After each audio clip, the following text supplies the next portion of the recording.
ఇప్పుడు ఉత్తమ్ కుమార్ రెడ్డి మంత్రి అయ్యాడు. మంత్రి అయిన తర్వాత కూడా భారీ నీటిపారుదల శాఖ మంత్రి అయినా కూడా కాళేశ్వరం ప్రాజెక్టును అర్థం చేసుకోవట్లేదు ఆయన. రేవంత్ రెడ్డికి అర్థమైతే లేదంటే మనం అర్థం చేసుకోవచ్చు. ఎందుకంటే రేవంత్ రెడ్డికి నీళ్ళ గురించి తెలియదు. సడన్గా ఆయన ముఖ్యమంత్రి అయిండు.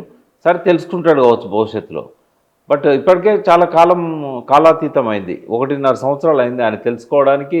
ఇప్పుడు ఏ నది ఎక్కడుందో తెలియదా, ఏ నది ఎక్కడ కలుస్తుందో తెలియదా. మొన్న అరుణతో మాట్లాడుతూ ఎంపీల మీటింగ్, అఖిలపక్ష ఎంపీల మీటింగ్లో గోదావరిలో ఏమేమి నదులు కలుతాయని ఆమె అడిగితే అదే ఇంద్రావతి పెన్నా అని చెప్తున్నాడు. పెన్నా అన్నాడా? హరీష్ రావు గారు నోటీస్కి రానట్టుంది అది, లేకపోతే దాని మీద కూడా రచ్చ చేస్తాడు. ఏం రచ్చ చేసిండు ఆయన? అదే ఆయన తప్పులన్నింటినీ ఎత్తి చూపుతున్నాడు కదా. ఉమ్, ఉమ్, ఉమ్. అంటే దేవాదులు ఎక్కడుంది, ఇవన్నీ అడుగుతున్నారు కదా.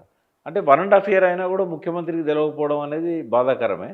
తెలుసుకోవాలి ఇప్పటికైనా. ఆయన తెలియకపోవడం తప్పు కాదు, తెలుసుకోకపోవడం తప్పు. అట్లే ఉత్తమ్ కుమార్ రెడ్డి గారు కూడా మంత్రి అయిన తర్వాత సరే ఏదో కొంత తాపత్రయపడ్డాడు, కొంత తెలుసుకున్నాడు. కానీ కాళేశ్వరం అయితే ఆయనకి అర్థం కాలేదు. సీరియస్గా అర్థం చేసుకోవడానికి కూడా ప్రయత్నం చేయట్లేదు.